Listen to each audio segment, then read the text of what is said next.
eternal and new in every moment, be with us now. Amen.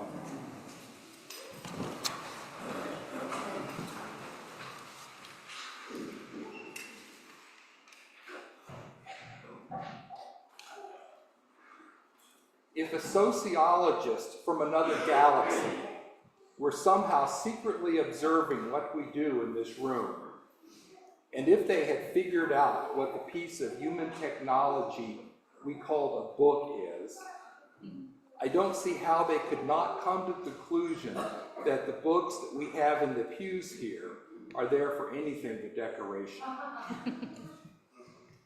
It wasn't always this way. Some of us will remember using these books, the prayer book and the hymnal, every Sunday. Some of us will remember this with some sort of happy or wistful nostalgia. Others will feel some sort of relief that we're not anymore. There are people in this room or online now whose only experience of the liturgy in an Episcopal church is using a one-time bulletin containing all of the prayers and all of the music. Most mainline Protestant denominations define themselves by their governing structure and by some aspect of belief they emphasize. We Episcopalians care a very great deal about our governing structure, but I think more than anything, we define ourselves by a book, the Book of Common Prayer. We've been using it for almost 500 years. The official name of our denomination is the Protestant Episcopal Church in the United States. Protestant because we are descendants of the Reformation. Unless you are a student of history or the roots of Anglicanism, it's likely that the first thing that you think about when the Reformation is mentioned is the reluctant firebrand Martin Luther nailing his 95 Theses to the outside of the church in Wittenberg. But there wasn't one Protestant Reformation. There were Reformation movements in a number of countries. In England, the story of the Reformation is the story of two books: the Bible, translated into English, and the Book of Common Prayer. The creation of the first English translations of the Bible is an amazing story for another day. If the defining moment of the German Reformation was Martin Luther nailing the 95 Theses to the outside door of the church, the defining action of the English Reformation was Thomas Cranmer staying very much inside of the church, writing his vision for a Reformation into the Book of Common Prayer.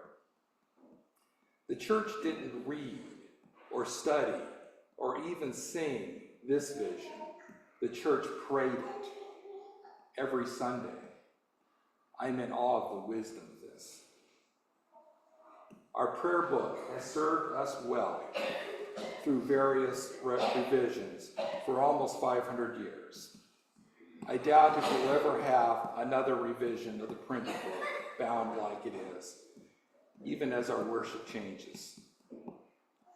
The shape, the practice, the expectations of Christianity are changing so fast and so profoundly now that I don't think there is any way to describe what is happening now except as a new Reformation.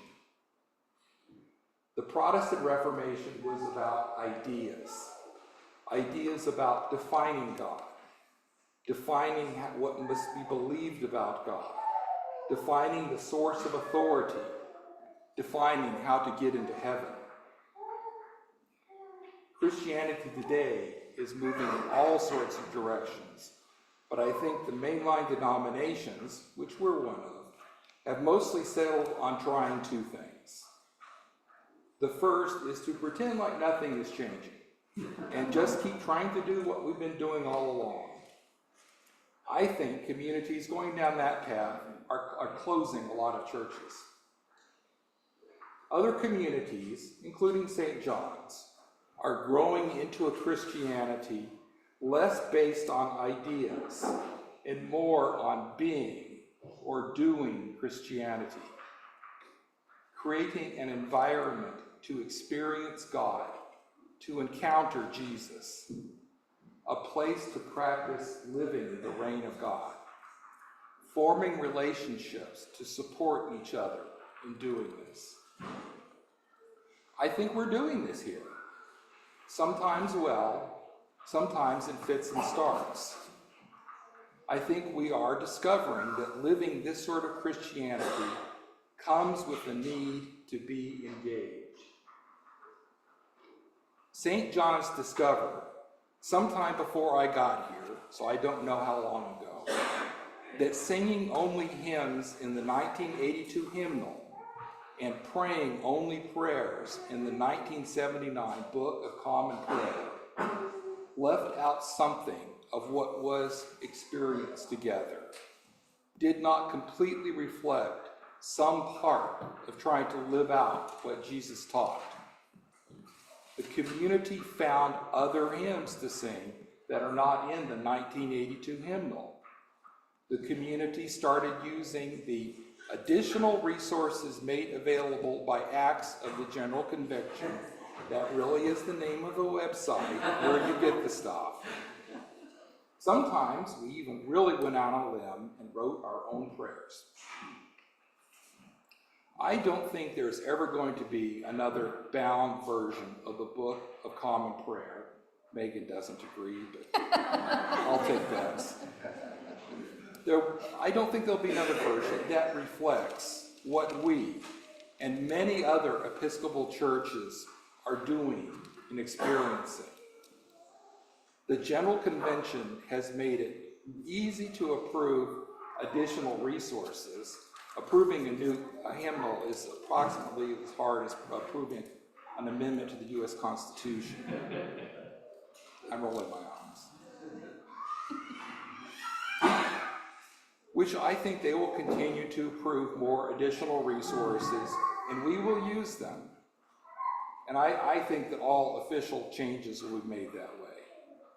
I'm going to go way out over my skis and say, if you want to see what it takes to get the General Convention to make a big change, go watch the movie The Philadelphia 11. There's a poster about it in our meeting room.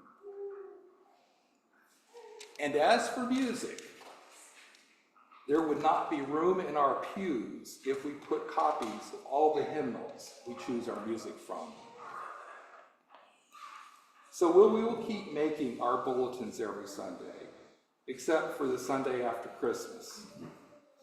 Getting that done will continue to require more people than just the rector and the parish admin to be engaged.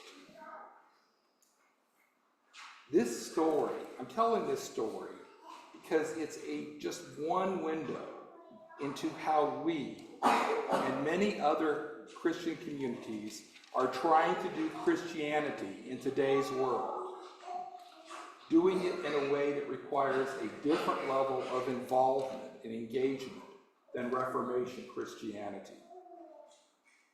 The vision for how this community is trying to live the God Project belongs to all of us, not just to the rector or to the vestry. As much as I truly love and respect the Episcopal Church, if we wait around for the rector or the vestry or the bishops or the General Convention to figure out what going forward into Christianity really is going to look like, we may be waiting until we lock the front doors for the last time. Our community today is in the process of a rector transition. The process that the Episcopal Church has established invites us, makes space for us, in fact, absolutely insists that we take time to consider who we are and who we want to be in the future, to reflect, to talk to each other, to engage even more deeply. It is very tempting to think about this process as a series of hoops that we have to jump through, and at the end we get a new rector. We Americans are very well trained to jump through hoops to get what we want. But perhaps our real goal here is not really just to find our next rector, not so much as to be and to become the community that God is calling us to be. And that project is worth time, patience, and engagement.